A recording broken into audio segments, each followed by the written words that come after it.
예배 시간이 됐습니다. 다 같이 묵상 기도드림으로 주일 오전 예배 시작하겠습니다.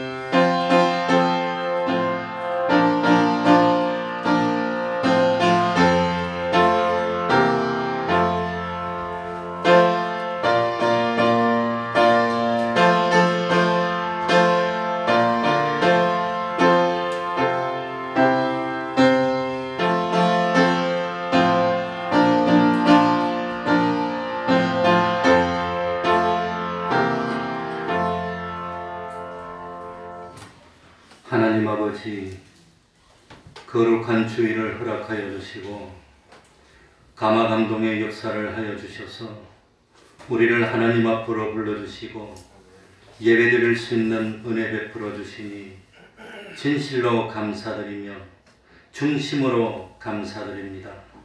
하나님 아버지, 참으로 하나님의 사랑을 깨닫도록 하여 주시고 사람은 참 그 마지막이 어떻게 되는 것을 온전히 깨달아 알아서 참 인생에게는 누구에게나 한 번은 육신의 죽음을 거쳐야 되고, 그리고 주님이 세상에 오시면은 참 죽은 자가 다시 부활하는 역사가 나타날 것이고, 부활 후에는 우리 주님의 심판대 앞에서 참 주님을 믿지 않은 사람은 심판의 부활을 받아 영원한 지옥의 멸망으로 갈 것이고, 주님을 믿은 사람들은 주님의 대속의 공로로 죄를 용서받고 의롭다함을 입고 하나님의 바친된 하나님의 자녀가 돼서 참 영원한 하늘나라로 갈 것이라는 그 사실을 깨닫도록 하여 주옵소서. 우리들이 세상에 살면서 참으로 하나님의 말씀을 지키고 신앙을 지킨 그것에 따라 행함을 받아 영원한 상급의 참 심판을 통해 영원한 하늘나라의 대우가 결정된다는 사실을 깨닫고 세상에 살면서 가장 힘든 자기와의 싸움에서 이겨 자기를 채워 복종시키고 참 믿음에 나아갈 수 있는 저희들이 되게 하여 주옵소서. 내가 다른 사람에게 말씀을 전파하여서 많은 사람을 하나님 앞으로 이끌었지만 혹시 내가 하나님의 말씀을 온전히 지키지 못해서 나는 버림이 될까 두려워 사도 바울의 신앙 고백처럼 날마다 자기를 처복종시키는 저희들 될 수 있도록 하여 주옵소서. 우리 태평동 교회가 진실로 생명 있는 산 믿음이 있기 때문에 그 믿음이 역사하여 온전히 나를 성화시키고 변화시키고 하나님께 영광을 돌리며 하나님을 기쁘시게 하는 그 믿음을 가질 수 있도록 하여 주시고, 우리 태평동 교회 권속들이 참으로 시험을 만날 때마다 그 시험을 통과하고 이기고 참 장성한 믿음이 되어 하나님과 동행하며 진실로 세상에서 무엇을 하더라도 우리 주님이 함께 하심으로 형통하고 그 한 사람을 복주기 위해서 그 한 사람이 있는 직장이 복을 받고 동네가 복을 받고 가정이 복을 받고 나라가 복을 받는 복의 근원이 되는 저희들이 다 될 수 있도록 하나님 아버지 갑절의 영감으로 함께하여 주옵소서. 이 시간 주님의 이름으로 모인 곳곳마다 하나님의 은총이 함께하여 주시기를 바라며 예수님 이름으로 기도하옵나이다. 아멘. 자리에서 일어나셔서 찬송가 86장이 되겠습니다. 찬송가 86장입니다.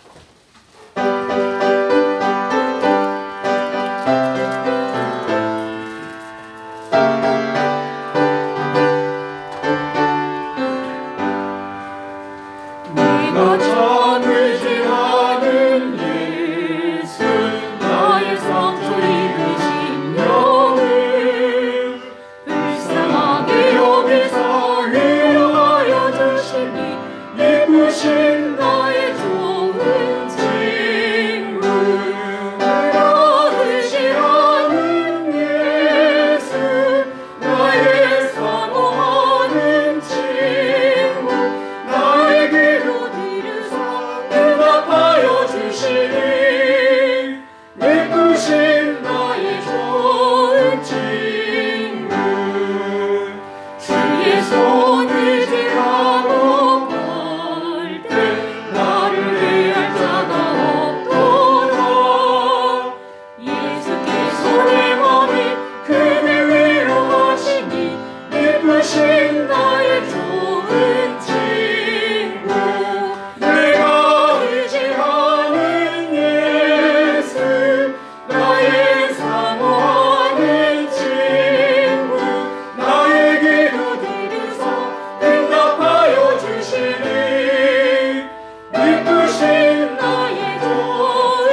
사도신경으로 신앙 고백하겠습니다.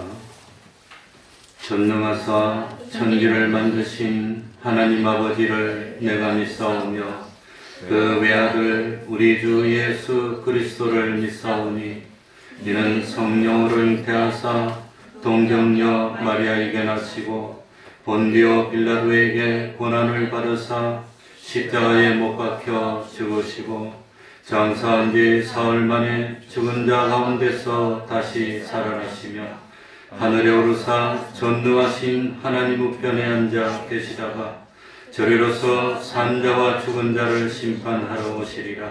성령을 믿사오며 거룩한 공예와 성도가 서로 교통하는 것과 죄를 사하여 주시는 것과 몸이 다시 사는 것과 영원히 사는 것을 믿사옵나이다.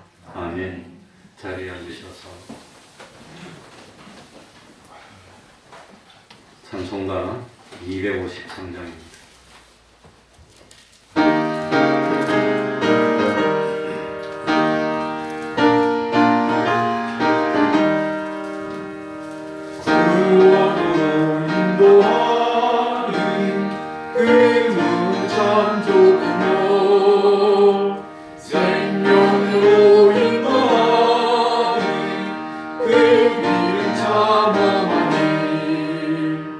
우리 몸에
정은 드러나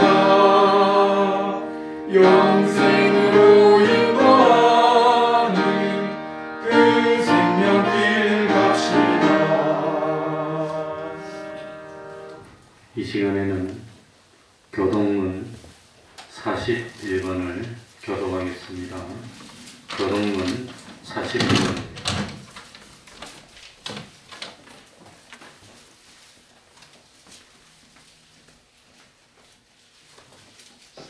교동문 41번입니다.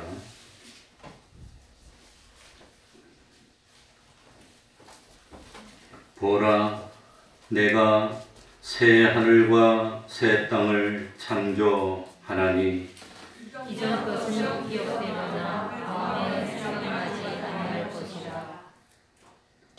너희는 나의 창조하는 것을 인하여 영원히 기뻐하며 즐거워할지니라. 보라, 내가 예루살렘으로 즐거움을 창조하며 그 백성으로 기쁨을 삼고 내가 예루살렘을 즐거워하며 나의 백성을 기뻐하니 우는 소리와 부르짖는 소리가 그 가운데서 다시는 들리지 아니할 것이며 이리와 어린 양이 함께 먹을 것이며 사자가 소처럼 짚을 먹을 것이며 뱀은 흙으로 식물을 삶을 것이니 나의 성산에서는 해함도 없겠고 상함도 없으리라. 아멘. 이제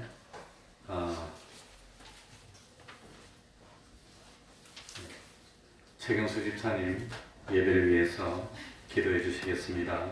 다 같이 기도드리겠습니다.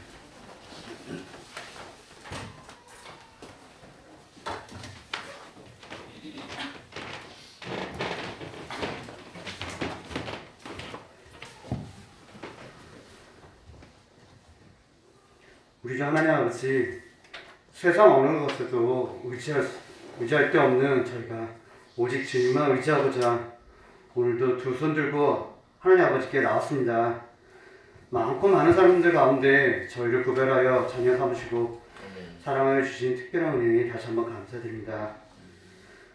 코로나19라는 이 어려운 시국에서 살아가느라 힘들고 지쳐있는 우리 인생들을 진정으로 위로해 주실 분은 우리 하나님밖에 없음을 고백합니다.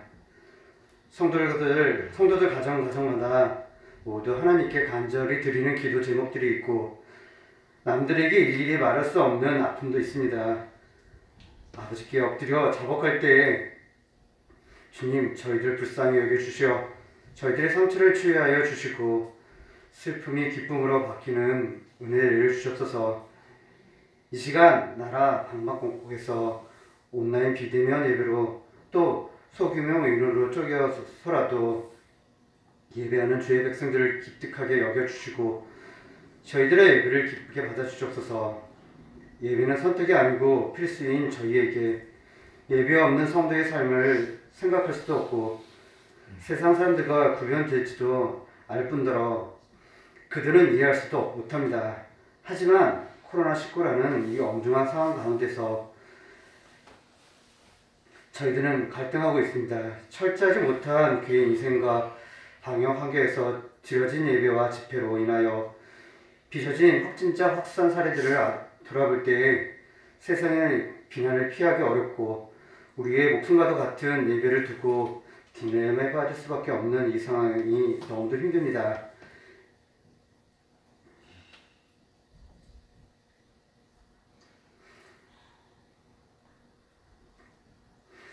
지금까지 저희 대부분의 교회와 성도들이 정부의 방침에 협조하여 예배를 양보하여 왔었고 이 모든 것을 지켜보고 계신 주님께서 우리의 아픔과 답답함을 아시오니 주여 속히 이 상황을 반전시켜 주시옵소서.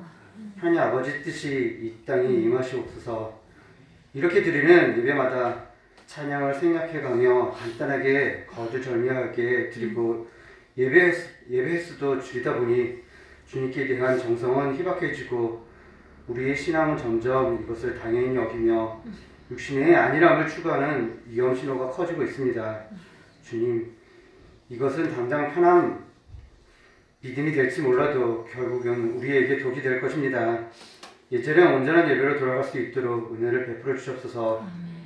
이 시간 강단에 세우신 주의 종이 하나님의 말씀을 선포할 때에 아버지께서 저희에게 하신 말씀을 두려움 없이 망설임 없이 전하게 하여 주옵소서. 사람의 눈치를 보지 않고 이 세대를 살아가는 성도들에게 하나님께서 말씀하시고자 하는 대로 전하게 하여 주옵소서. 말씀을 받는 저희들도 나 자신에게 유리한 것 같은 말씀만 취해 선택하여 듣지 않게 하시고 나에게 주시는 쓴소리와 준엄한 직책도 겸허히 받아들이는 믿음의 그릇이 되게 하여 주옵소서. 주님, 저희들이 지금까지 혹시 보고 싶은 것만 보고 듣고 싶은 것만 듣고 믿고 싶은 것만 믿으려 하지 않습니까? 그러나 저희로 하여금 마땅히 들어야 할 말씀을 듣게 하시고 믿어야 할 말씀을 믿게 하시옵소서. 저의 의지만으로는 힘듭니다. 성령 하나님께서 도와주시옵소서. 우리 믿는 지체들이 이제 세상 속에 들어가 한 주일을 살 때에 예수님 때문에 변화되어가는 우리로 인하여 세상이 좀 더 아름다워지게 하시고 살만 나는 세상을 만들어가는 미래같이 되게 하여 주옵소서. 나만 생각하지 말고 옆도 보고 뒤도 돌아보는 인간이 넘치는 그리스도인으로 살게 하여 주옵소서. 이 모든 말씀 우리 주 예수 그리스도의 이름으로 기도드립니다. 아멘.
하나님의 말씀 신약 성경입니다. 마가복음 5장 35절입니다. 마가복음 5장 35절입니다.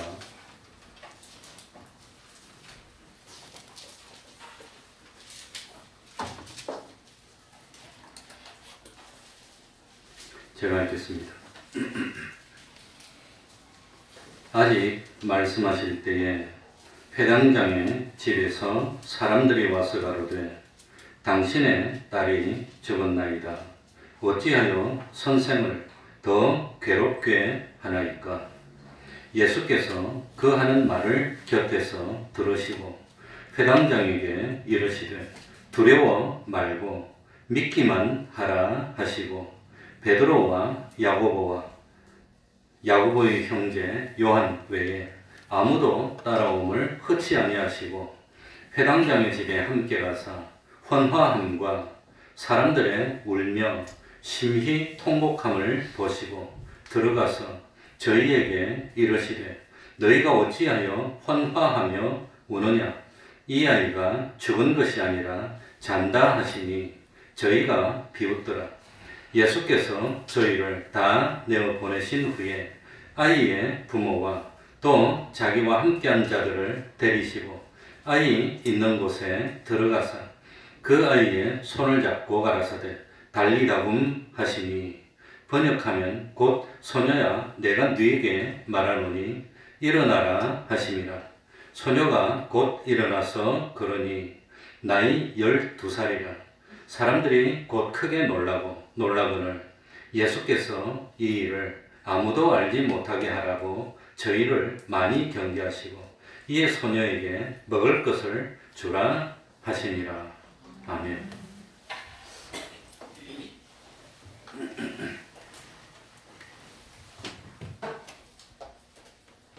오늘 읽은 성경 말씀은 12살 소녀가 죽음에서 다시 살아나는 부활의 기적이 기록되어 있습니다.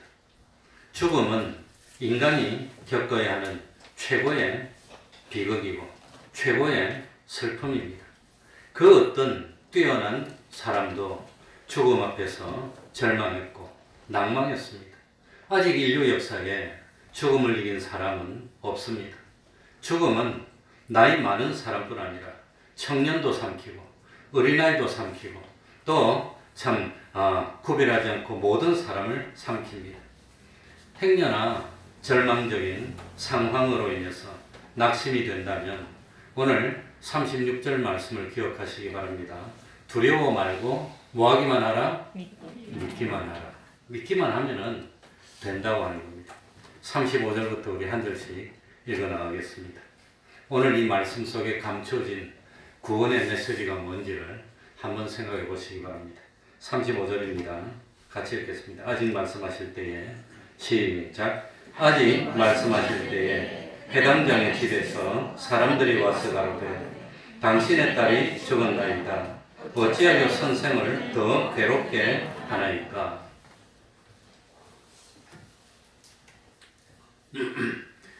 이 사건은 21절부터 시작이 됐습니다. 22절에 보면은 회당장 중에 하나인 야이로라고 하는 사람이 큰 무리가 예수님 주변에 모여서 보고 있는 가운데 예수님 앞에 나와서 엎드려서 내 딸이 지금 죽어가고 있으니 오셔서 딸 위에 손을 얹어주시고 그리고 기도를 해서 살게 해달라고 간절히 부탁을 합니다. 만약에 자기 딸이 죽어가고 있지 않았다면 자존심이 세고 명예심도 센 높은 회당장이 예수님 앞에 머리를 대고 숙이고 엎드리고 그러지 않았을 겁니다. 제 생각에는 회당장이 참 예수님보다 나이가 훨씬 위였을 것 같아요. 회당장은 나이가 12살이나 되는 딸이 있고 예수님은 기껏해야 33살이 안 되는 젊은 나이입니다. 그런데도 불구하고 예수님 앞에 여러 사람이 보는데 나와서 무릎을 꿇고 큰 절을 올리고 우리 딸을 살려달라고 했다는 것은 딸이 얼마나 위중한지 또 참 다른 길을 통해서는 그 딸을 고칠 수가 없었기 때문에 예수님 앞에 나왔습니다. 그러니까 인생 살다 보면은 우리에게 덮쳐오는 그 참 젊은 딸이 좀 죽어가는 그런 환란이 닥쳐옵니다. 그런데 그 환란이 꼭 나쁜 것만은 아니라고 하는 겁니다. 사랑하는 딸로 인한 어려움이 없었다면 과연 야이로가 예수님 앞에 나와서 참 머리를 숙였을까? 그러지 않았을 것 같아요. 예수님을 믿지도 않았을 겁니다. 구원을 얻지도 못했을 겁니다. 그러니까 야이로에게는 사랑하는 딸이 죽어가는 그 어려움 때문에 예수님을 알게 됐고 예수님을 믿게 됐고 딸도 궁극적으로는 건강하게 됐고 자기도 구원을 얻었으니까 이 참 환란이 아니라 뭐라 말입니까? 축복이라고 하는 겁니다. 축복. 그래서 우리는 이 청교도들은 이런 환란을 인한 축복을 변형된 축복이라고 불렀습니다. blessing in disguise라고 부릅니다. 영어로는. 그러니까 23절에 보면 야이로가 예수님에게 한 번만 간청한 것이 아니라 많이 간구했습니다. 정말 급박했다고 하는 겁니다. 정말 예수님의 은혜를 얼마나 간절하게 소망했는지 알 수가 없습니다. 그래 우리가 야이로에게서 배워야 될 것 중에 첫 번째가 뭐냐? 야이로는 하나님의 은혜를 위해서 뭘 버렸지요? 체면을 버렸습니다. 여러 사람이 보는데 나와가지고 무릎을 꿇고 자기보다 젊은 것 같은 그런 예수님 앞에 무릎을 꿇고 엎드리면서 체면을 다 버린 겁니다. 딸을 살릴 수만 있다면 체면이 뭔 상관이 있어? 딸을 살릴 수만 있다면 뭔 상관이 있어? 그랬다고 하는 겁니다. 그러니 믿음 생활하는데 우리들이 제일 먼저 극복해야 되는 게 뭐지요? 체면입니다. 체면. 자기 체면. 체면 때문에 참 예수님을 온전히 믿지도 못하고 체면 때문에 충성도 못하고 그러니 우리 대한민국 사람이 너무 체면에 민감한 겁니다. 그러니 교회 나와가지고 이거저거 하고 싶어도 체면이 걸려가지고 체면 때문에 다른 사람 눈치 보더라. 그러니까 다른 사람 눈치 때문에 내 체면 때문에 아마 해당장 야이로도 참 눈치나 체면 때문에 다른 사람 앞에 나오기 어려웠을 건데 딸이 지금 막 죽어가는 겁니다. 심장 맥박이 그냥 점점 떨어지는 겁니다. 그래서 저도 뭡니까 병원 중환자실에서 죽어가는 사람을 봤는데 이 뭡니까 바이오리듬이라고 하는 게 생체 리듬입니다. 그러니까 제일 기본적으로 맥박하고 호흡하고 그 다음에 혈압하고 그 다음에 뭡니까 혈액 속에 있는 산소 포화도 이런 걸 갖다가 보는 모니터가 있습니다. 그런데 이 사람이 죽어가니까 맥박수가 1분에 70, 60, 50 나중에 30까지 떨어지더라고요. 30까지 딱 떨어지면 좀 있으면 죽는 겁니다. 와가지고 막 그냥 주사를 놓고 뭐 난리가 나는 겁니다. 그러면 그러다 30까지 떨어지면 거의 뭐 의식이 없어지고 그 다음에 뭐 눈을 깜빡거리고 그냥 뭐 이 가는 겁니다. 그러니 이 자기 딸이 이렇게 죽어가니까 체면이고 뭐고 어디 있어요? 딸을 살려야 되니까. 그래서 하나님의 은혜를 위해서라면 주님의 일을 하는데 제일 걸거치는 게 뭐지요? 체면 버리는 겁니다. 체면. 모든 것을 내려놓고. 그래서 예수님도 나를 따르려면 무엇을 부인하라 그랬지요? 자기를 부인하라는 겁니다. 주님 앞에 뭐 자기를 영생이냐 영멸이냐가 결정이 되는데 그거 뭐 체면이 그렇게 중요합니까? 그거 다 내려놓으면 될 텐데 그걸 내려놓지를 못하는 겁니다. 그런데 자기를 부인하고 주님께 간구를 했습니다. 예수님이 감동받았습니다. 그래서 야이로의 집으로 가기로 작정했습니다. 야이로와 함께 집을 향해서 걸어가기 시작했습니다. 얼마나 기뻤을까? 이제 야이로의 마음속에 이제 우리 딸 살았어. 이제 안심이야. 이제 살았어. 이제 안 죽을 것 같아. 주님이 옆에 있기만 해도 마음이 든든한 겁니다. 얼마나 좋았을까? 그래가지고 이 참 죽어가는 딸이 기다리고 있는 집으로 가면서 마음이 부풀었습니다. 희망이 부풀었습니다. 야 이제 집에 가기만 하면 우리 주님이 탁 손을 놓고 그냥 일어나라 그러면 벌떡 일어나서 건강할 건데 얼마나 좋았을까? 이미 마가복음 5장에는 누구를 고쳤지요? 베드로의 장모님이 열병으로 앓았는 것도 고치고 뭐 또 다른 사람도 고치고 귀신도 쫓아내고 막 고치니까 주님만 오면 되는 겁니다. 이제. 그런데 얼마나 왔는지 모르지만 좀 오는 도중에 사건이 터지고 맙니다. 그 사건이 뭐지요? 야이로하고 집으로 오는 도중에 어떤 사건이 터집니까?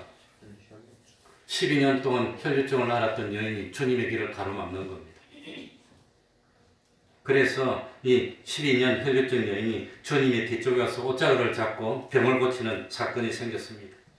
결론적으로 말씀드리면은 이 혈류증 여인의 병을 고침받는 일 때문에 예수님이 야이로의 집에 가는 시간이 지체가 되는 겁니다.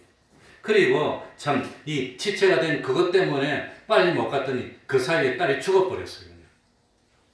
난리가 난 겁니다. 지금 해당장 야이로는 비로소 희망이 생겼습니다.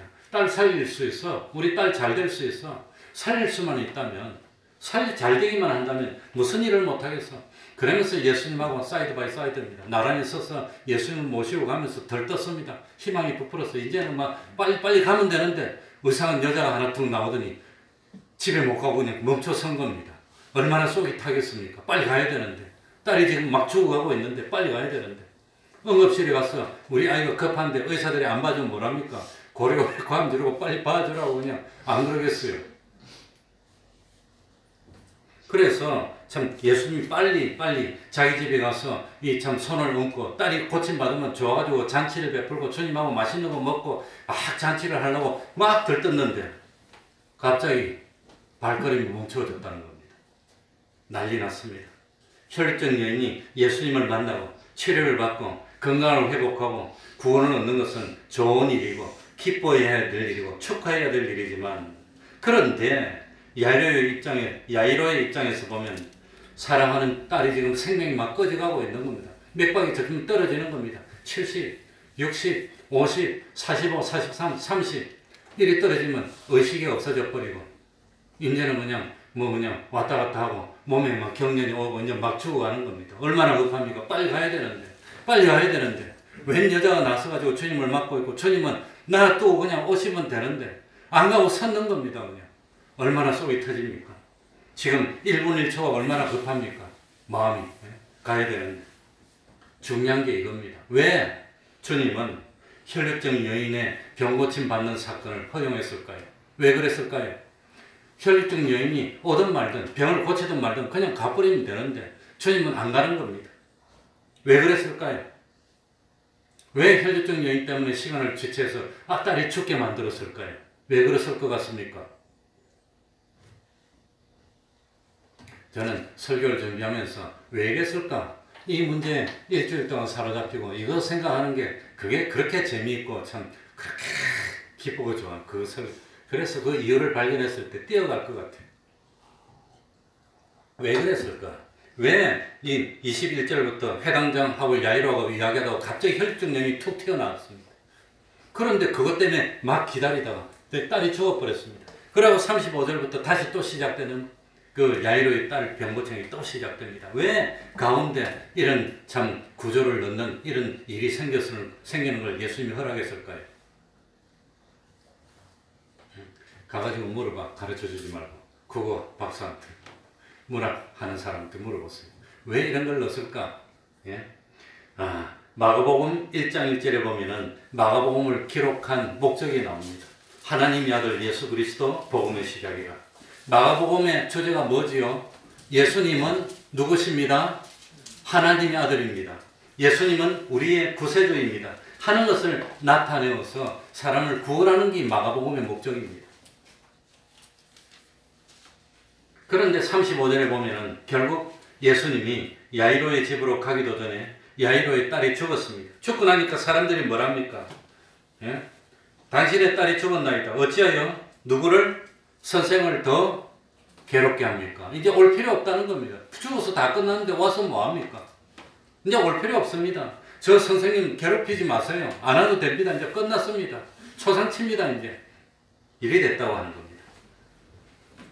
그래서 병든 야이로의 딸을 예수님이 고친다면 뭐가 되는 거지요? 35절에 나온 대로 예수님은 두 글자로 뭐가 되는 거지요? 선생 되는 거예요. 선생 되는 거예요. 용한 선생이 되는 겁니다. 그러나 완전히 죽었습니다. 이제는 사람들이 다 끝났다고 그럽니다. 예수님도 올 필요 없답니다. 완전히 죽어서 뭐 냄새 나는데 와서 뭐합니까? 완전히 죽어 있는 것을 다시 살리면 예수님은 누가 될까요? 구세주가 되는 겁니다. 이 병든 딸을 살리면 선생밖에 안 되는 겁니다. 용한 선생입니다. 이 용한 선생밖에 안 됩니다. 그러나 죽었던 야이로를 살리면 예수님은 사람의 영역에서 벗어나는 겁니다. 우리의 구세주가 되는 겁니다. 그리스도가 되는 겁니다. 그래서 예수님이 그리스도임을 증명해 보이게 되고 하나님의 아들이심을 나타내려 보이게 된다고 하는 겁니다. 어떤 뛰어나고 의술이 비범한 선생이라도 이미 죽어서 끝난 사람은 살리지 못합니다. 그러니까 죽었습니다. 선생님 괴롭히지 마세요. 올 필요 없습니다. 죽어서 다 끝났습니다. 올 필요 없습니다. 그러니 죽지 않고 병들어 있으면 예수님은 고쳐봐야 선생밖에 안 된다는 겁니다. 하나님의 아들이 못 되는 겁니다. 인간의 입장에서는 병이 들어있을 때 죽기 전에는 희망을 가지고 있지만 죽고 나면 끝입니다. 이건 인류 역사에 죽은 사람은 살린 예가 없습니다. 끝입니다. 그러나 예수님의 입장에서는 병든 사람을 고치는 게 쉬울까요? 아니면 이미 죽어서 초상쳐가지고 무덤에 있는 걸 살리는 게 쉬울까요? 어느 게 쉬울까요? 병든 사람 고치는 게 쉽습니까? 아니면 죽은 걸 살리는 게 쉽습니까? 1번입니까? 2번입니까? 1번. 예수님한테는 병든 거 고치는 거나 죽은 거 살리는 거나 똑같다는 거예요. 똑같아요. 전지전능한 분에게는 그까짓 거나 병든 거 고치는 거나 죽은 거 살리는 거나 똑같다는 겁니다. 어차피 고치고 살려야 되는 거, 그거 죽은 거 살리는 게 더 효과가 있잖아요.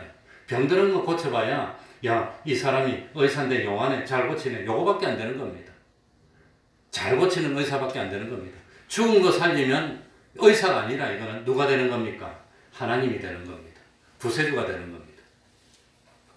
성경에 이런 예가 또 있습니까? 없습니까? 또 있을까요? 없을까요? 네? 무슨 소리인지 모르겠어. 있죠. 나사로입니다. 요한복음 11장에 보면 마르다와 마리아의 오라비 나사로가 병들었다는 소식을 분명히 예수님이 들었습니다.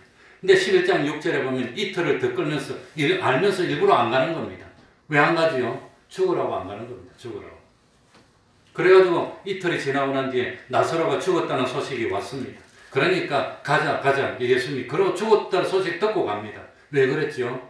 요한복음 11장 4절에 보면 하나님의 영광을 위함이고 요한복음 11장 15절에 보면 이는 너희로 믿게 하려 함이라. 믿게. 그러니까 이 병든 거 살리면 이건 야, 이 사람이 약을 잘 썼나 보다. 이 어떻게 잘 걸렸나 보다.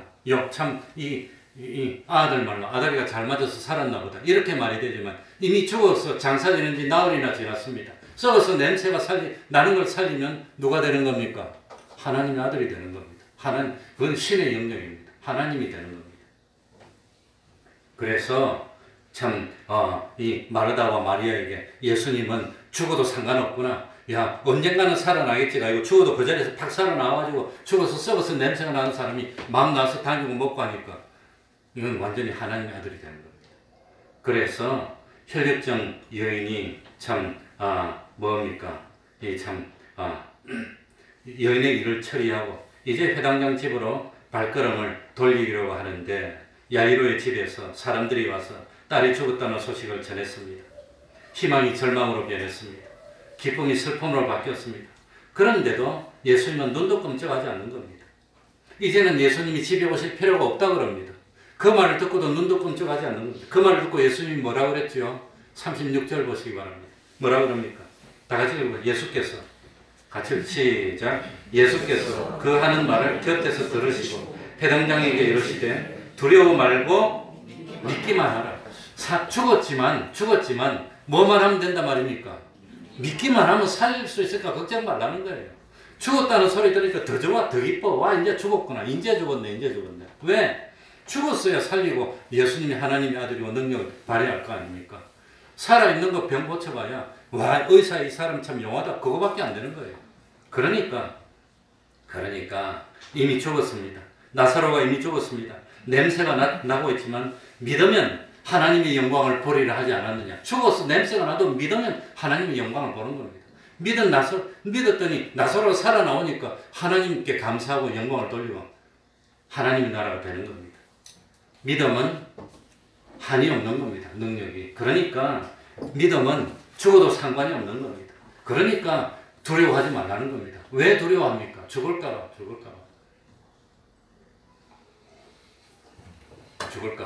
그래, 저 대학교 선배 간 사람이 있는데 아주 성공해서 돈을 무지무지 많이 버는 선배입니다. 이건 다 모습. 그런데 지금 어떻게 지내고 있습니까? 전화하니까 꼼짝도 못하고 집에서 발발 떨고 있더라고. 왜 그러고 있냐? 이렇게 죽을까봐 겁나서 못 나간대. 나는 비행기 타고 제주도라도 갔다 오시라고. 비행기를 어떻게 타니? 잘못하면 걸리는데 죽는데. 나는 괜찮은데 너는 믿으니까 괜찮지 않네. 선배님도 예수 믿으라고 그랬고 그건 또 안 한대 또. 옴짝 달싹을 못하겠네. 겁나가지고. 믿는 사람은 준비가 되어 있으니까 겁나지 않지만 자기는 겁난데 걸려도 안 죽고 다 고치면 안 되냐 그러니까 그래도 혹시 모르니까 안 되겠대. 벌벌 떨어오네. 그러니까 우리 주님이 말씀에 36절에 뭐 말고 두려워 말고 뭐만 하라? 믿기만 하면 돼요. 그래서 제가 생각해 보니까 우리 딸내미가 동이가 아빠는 그 독감 백신 맞을 거예요? 안 맞을 거예요? 물어보더니 엄마는 안 맞는데 겁나니까 아빠는 맞는다고 그랬어요. 맞지 말아요. 내가 가만히 계산해 보니까 코로나로 죽은 사람 우리나라에서 아직도 500명 넘었습니까? 안 되는데 독감으로 죽는 사람이 1년에 3,000명이라는데 그건 코로나보다 독감이 더 겁나는데 그까짓 거 못할 거 뭐 있나 그냥. 그러니까 미국에서는 작년에 독감으로 죽은 사람이 8,000명이 넘는다 그러더라고요. 코로나로 죽은 사람 지금 미국만 치고 우리나라 코로나로 죽은 사람 뭐 500명도 안 되고 1,000명도 안 되는데 그까지가 뭐 그거 겁나나요. 그렇다고 함부로 막 해라는 게 아닙니다. 조심하지만 지킬 걸 철저히 지키지만 뭐 하지 말고 두려워 말고 뭐만 하면 돼요? 믿기만 하라는 겁니다. 믿기만 하고. 죽어도 살 건데. 그러니까 죽으면 끝난다고 생각하는 것이 마귀의 큰 유혹입니다. 죽어도 사는 겁니다. 영원한 하늘나라가 있습니다. 여기 두려워 말고 믿기만 하라. 믿기만 하라 시제가 뭐냐? 현재 명령입니다. 계속해서 믿으라는 겁니다. 죽었지만 죽기 전에는 주님 믿습니다. 고쳐줄 믿습니다. 죽고 난 뒤에는 이거 끝났습니다. 못 믿겠습니다. 그게 아니라 죽고 난 뒤로 계속 믿으라는 겁니다. 그게 현재 명령입니다. 그러면서 우리 예수님이 드디어 이제 결단을 내립니다. 37절 다 같이 베드로와 야고보와 다 같이 읽겠습니다. 시작. 베드로와 야고보와 야고보의 형제 요한 외에 아무도 따라옴을 허치 아니하시고 왜 이 예수님의 12제자 중에서 9명을 빼놓고 3명만 오게 하고 예수님을 둘러싸고 있던 많은 사람도 따라오지 못하고 다 따라오지 못하게 왜 막았을까?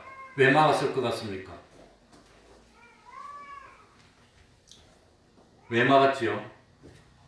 그건 성경에 안 나옵니다. 그러니까 예수님이 예수님을 따르는 베드로, 야고보, 요한 세 사람만 예수님과 동행하고 나머지 제자들과 예수님 주변에 많이 있던 그 사람들은 따라오지 못하게 막았습니다.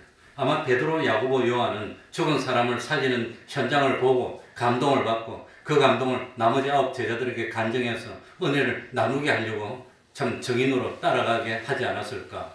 나머지 그럼 제자 9명은 무슨 역할을 하면 됩니까? 주님을 따르던 많은 사람을 못 따라오게 다 막고 말리고 돌려보내고 그런 역할을 시키지 않았을까? 그럼 주님 주변에 있던 수많은 사람들은 왜 따라오지 못하게 했을까요? 왜 그랬을까요? 그거는 어디에 참고로 하면 되느냐? 오병이어의 기적을 베풀었을 때 자기들이 밥 먹는 그 기적을 보고는 예수님을 누구로 세우려고 그럽니까?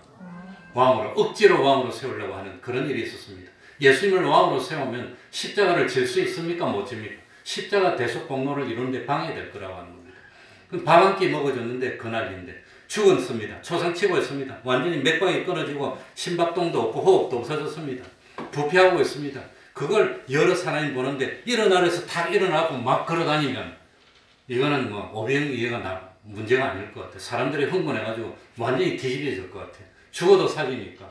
그러니까 완전히 이건 오병이어보다 더 예수님을 왕으로 세우려고 하고 또 참 그러니까 예수님의 하시는 십자가 대속에 방해가 될 것이 너무 분명하니까 아직 주님이 십자가 질 때가 되지 않았으니까 사람들을 못 보게 이렇게 격려하지 않았을까. 그게 제 생각입니다. 그런 생각입니다. 그래서 예수님도 요 야이로를 살리고 난 뒤에 널리 알려라 그러니까 알리지 마라 그럽니까?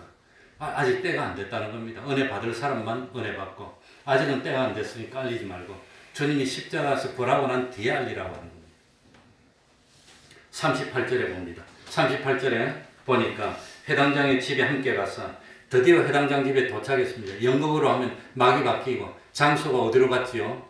무대가 길에서 회당장 집으로 무대가 바뀌는 겁니다. 헌화함은 요즘 새로 번역한 사람은 떠드는 것과 웅성웅성 떠드는 것과 사람들의 울며 심히 통곡함을 보시고 웅성웅성 떠들고 심히 통곡하는 것은 뭘 상징하지요? 이미 뭐가 시작이 됐습니다. 장례 절차가 이미 시작이 된 겁니다. 장례 절차. 죽어서 장례 절차가 이미 시작이 됐다는 겁니다. 우리는 장례할 때 엄숙하게 하지만 옛날에 그때는 장례를 할 때 일부러 떠드는 겁니다. 지금은 뭐 참 미신이 많이 없어졌는데 옛날에는 미신들이 많아가지고 저도 처음에 목회 나와서 한 석 달 만에 초상이 났는데 이 죽어가고 있으니까 나보고 가해서라 그러더라고요. 그리고 그 당시에는 어려운 짓도 많으니까 집에서도 초상을 많이 쳤어요. 저도 집에서 초상을 몇 번 쳐봤는데 우리 성도들. 그러면 그 돌아가신 분의 굴을 어디다 모시죠? 방 안에다 모시면 미신이 많으면 막 겁나는 겁니다. 잘못하면 관 속에 있다 넣어놨는데 뚜걱뚜걱뚜걱 똑똑똑똑 두드리고 이러면 사람들 넘어갑니다.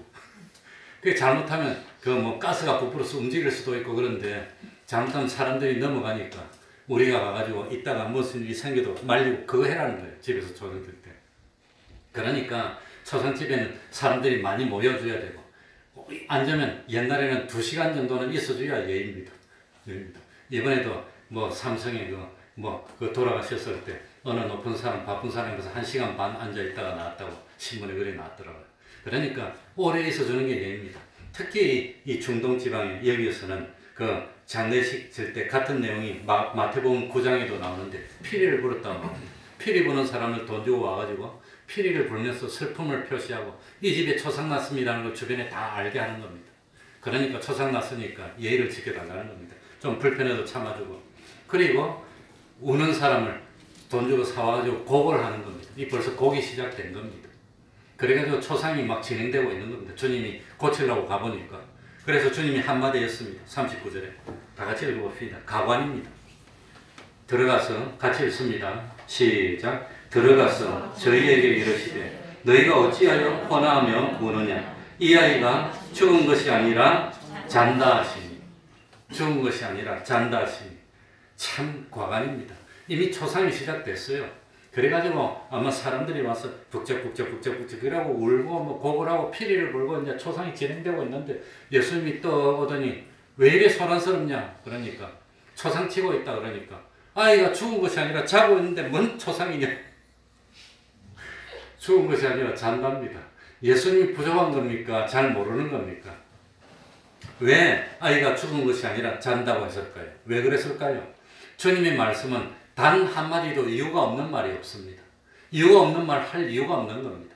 바쁘고 할 일도 많은데 예수님이 아이가 죽은 걸 알까요? 모를까요? 잘 몰라서 잔다고 그랬을까요? 아니면 알면서도 의도적으로 잔다고 그랬을까요? 잘 몰랐을까요? 알면서 의도적으로 그랬을까요?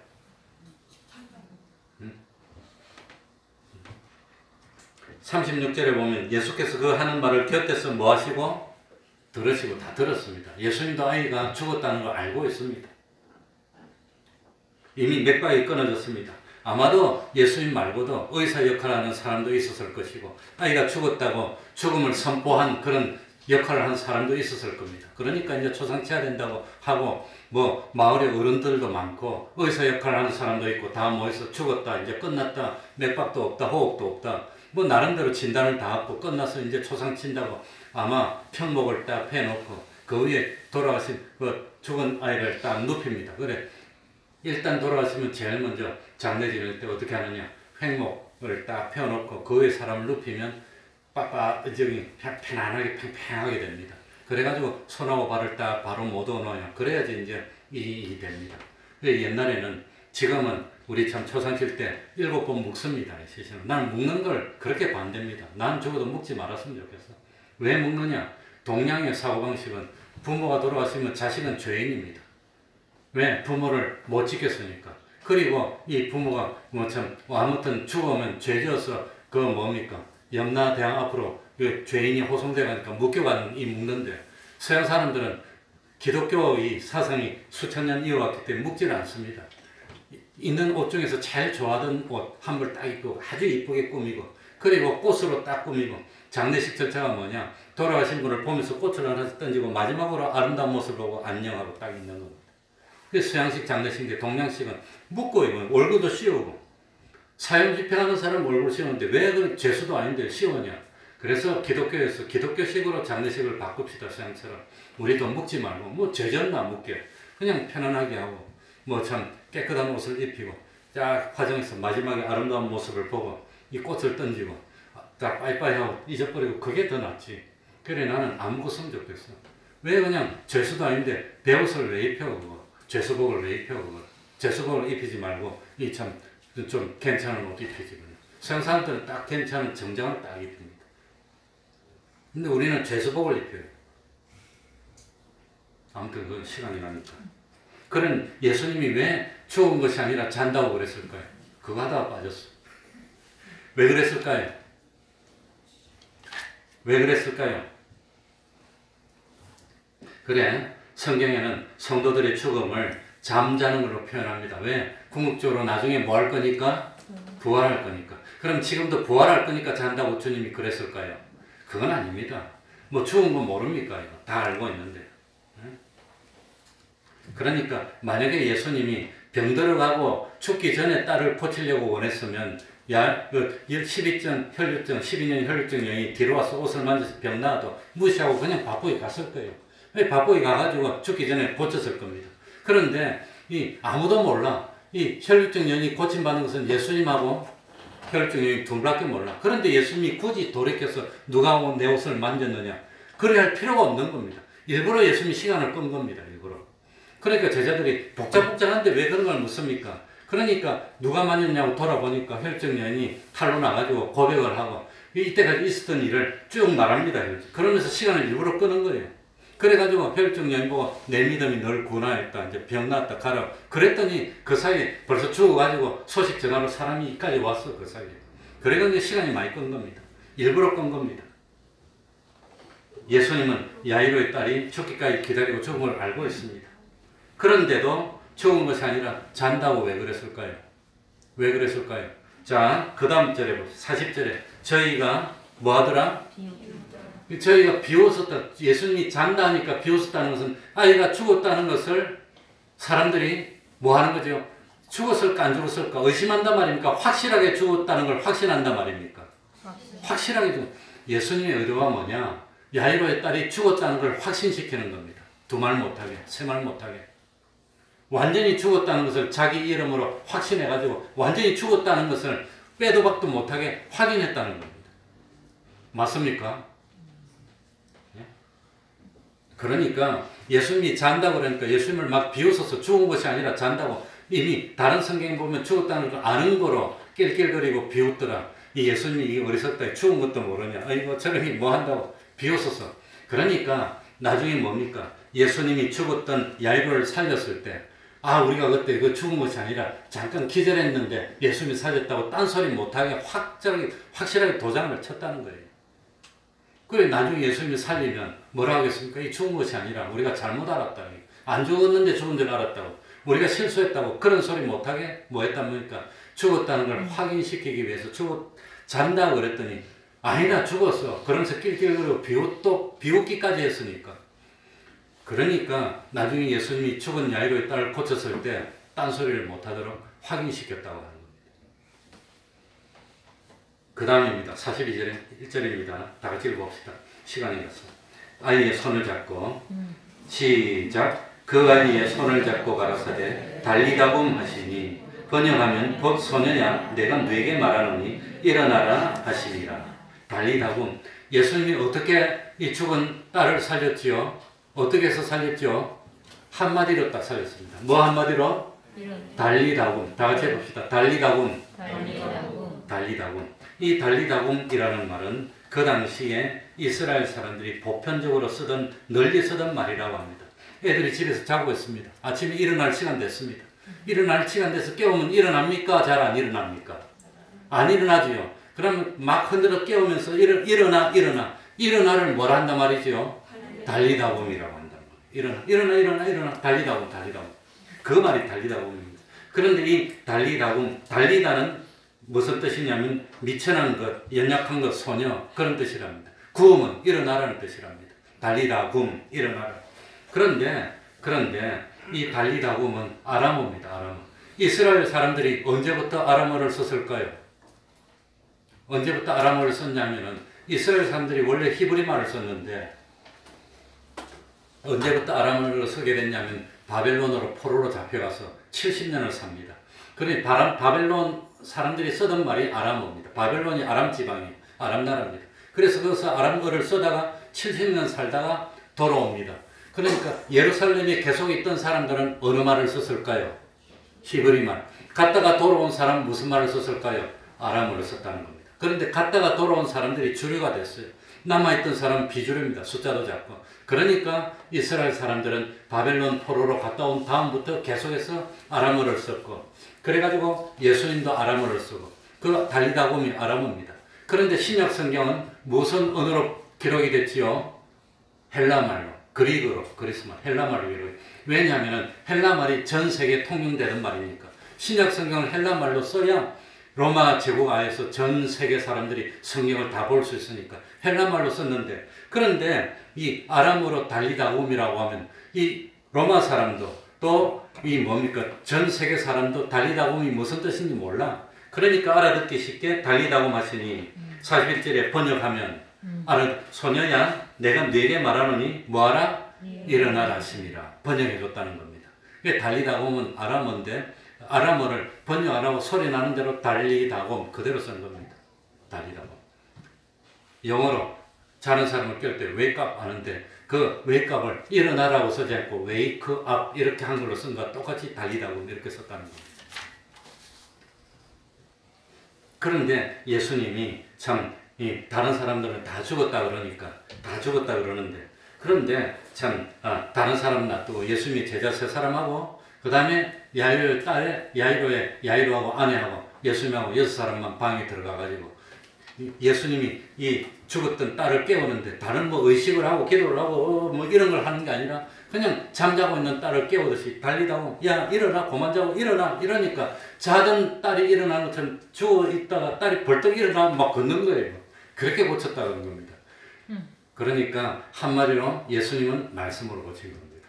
얼마나 신납니까? 예수님이 잔다 그랬는데 자다가 깨는 것처럼 야야야야 일어나 그렇게 벌떡 일어나서 걷는 겁니다. 42절 소녀가 곧 일어나서 뭐하니? 그러니 나이 12살이라 사람들이 크게 놀라고 놀라니라. 그러니까 우리말로 크게 놀라고 놀라고를 해놨지만 얼마나 놀랐을까?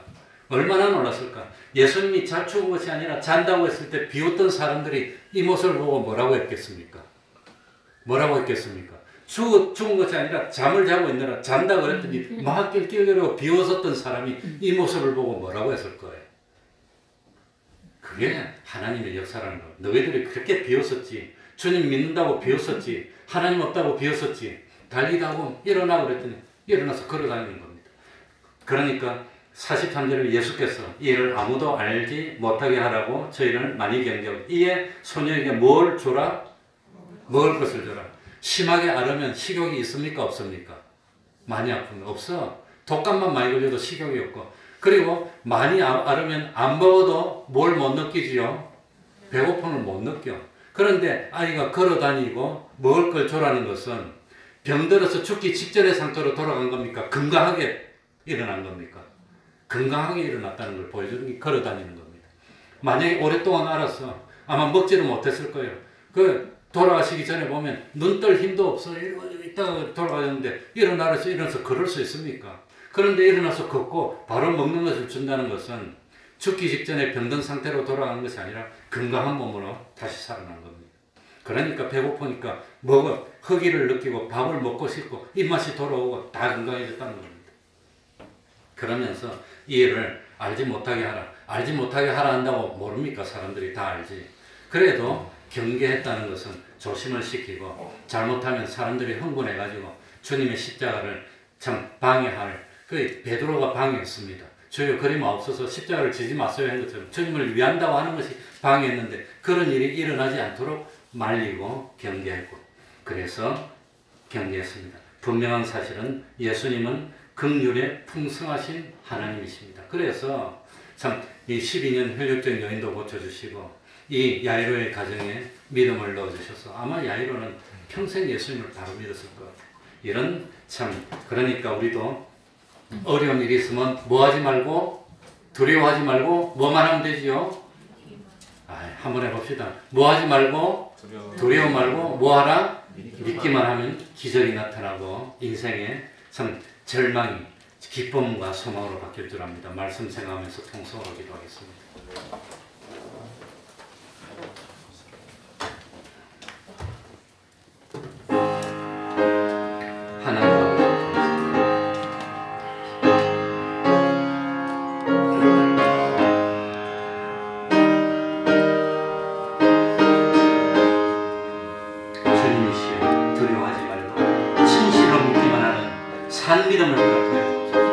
우리에게 믿음의 말씀을 긍휼히 베풀어 주시고 하나님 아버지 생명을 얻게 하는 믿음을 주시고 아버지 하나님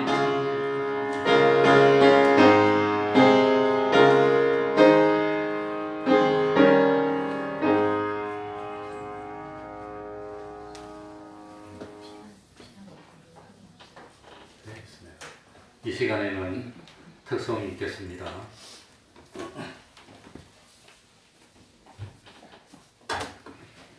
성가대곡으로 준비한 건데 성가대를 못해서 특송으로 하게 됐습니다.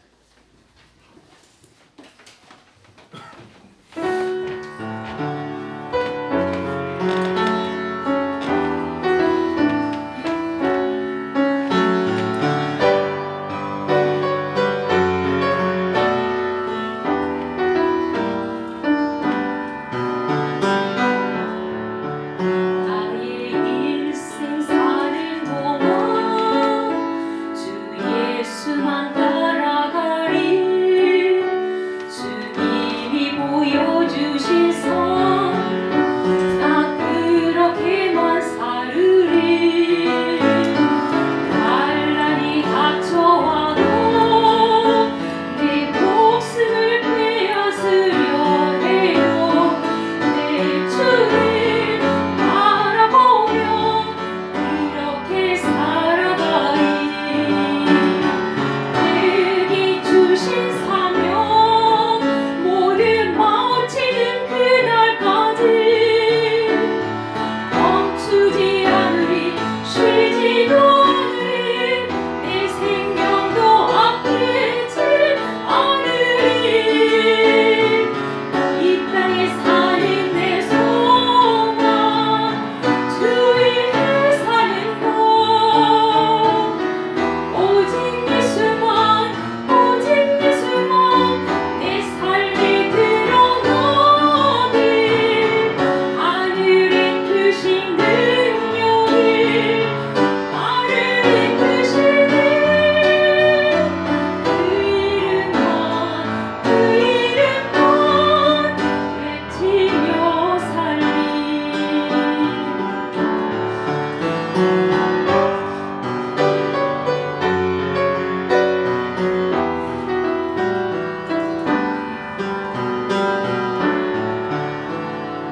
환난이 닥쳐와도 내 목숨을 빼앗으려 해도 내 주님 바라보며 그렇게 살아가리 내게 주신 사명 모두 마치는 그날까지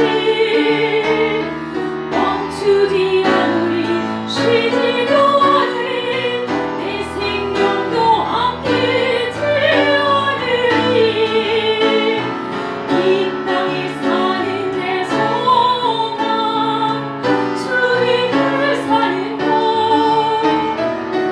오직 예수만 내 삶에 드러나니 하늘의 크신 능력이 나를 이끄시니 그 이름만 외치며 살리 이 땅에 사는 내 소망 주 위에 사는 것 오직 예수만 내 삶에 드러나니 하늘의 크신 능력이 나를 이끄시니 그 이름만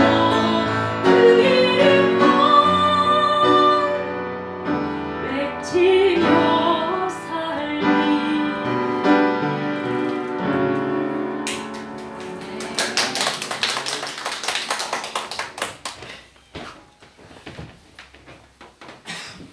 (71장) 1절 찬송하면서 하나님께 감사드리겠습니다.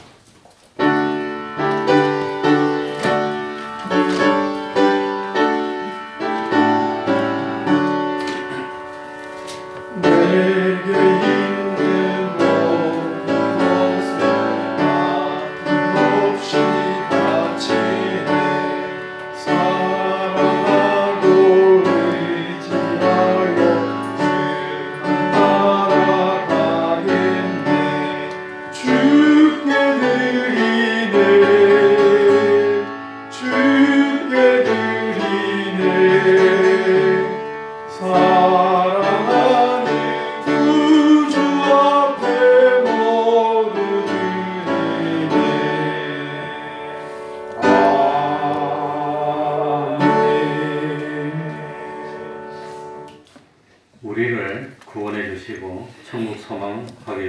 감사합니다.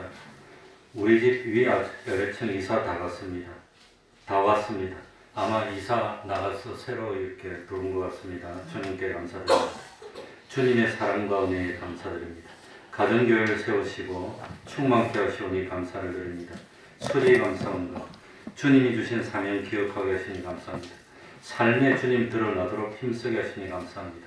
하나님 형상대로 지으신 자녀를 선물로 주셨으니 감사합니다. 항상 주님의 은혜로 인도하신 감사합니다. 감사히 감사했습니다. 기도하겠습니다. 하나님 아버지, 주일 거룩하게 지키게 하여 주시니 감사합니다. 건강하게 유지하게 하여 주시니 감사합니다. 또 항상 주님의 은혜로 인도하니 감사드립니다. 하나님의 형상대로 선물로 자녀를 주시니 감사합니다. 삶에 주님 은혜 드러나게 하시니 감사합니다. 주님이 주신 사명 기억하게 하시니 감사합니다. 수지로 감사를 드립니다. 가정교회를 세우시고 충만케 하시니 감사드립니다. 집에 또 이렇게 아래층 위층 다 사람들이 들어오게 하시니 감사드립니다. 천국 소망 가운데 살게 하시니 감사합니다. 하나님 아버지 아래 없기는 우리 태평동교회 권속들이 어디 가더라도 머리가 되게 하여 주옵소서. 어디 가더라도 기둥같이 보배로운 존재 되게 하여 주시고 그 한 사람이 거기에 없어서는 안 되는 복의 근원 될 수 있도록 하여 주옵소서. 날씨가 추워집니다. 독감도 이기고 코로나도 이기고 마귀의 모든 괴계를 믿음으로 다 깨뜨리고 참 하나님의 은혜를 체험하며 기쁨으로 충성할 수 있는 저희들이 다 될 수 있도록 은혜 베풀어 주시옵소서. 예수님 이름으로 기도하옵나이다. 아멘.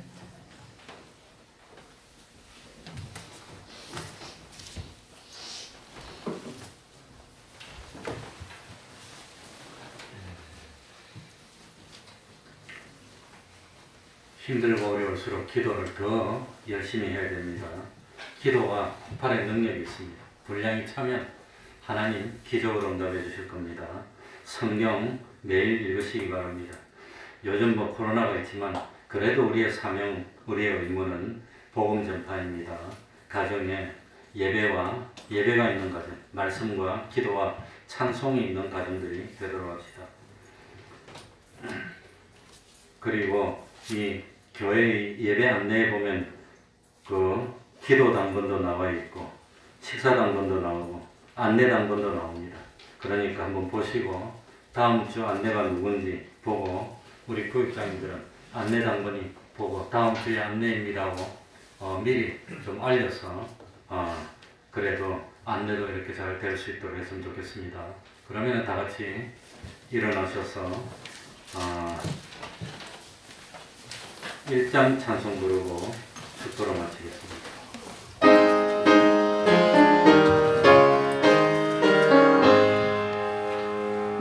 만국의 근원 하나님 온 백성 찬송 드리고 초천사여 찬송하세.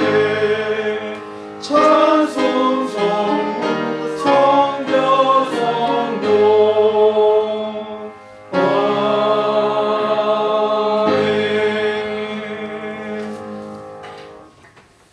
우리 주 예수 그리스도의 은혜와 하나님 아버지의 사랑하심과 성령님의 교통하심이 항상 함께하기를 축원하옵나이다.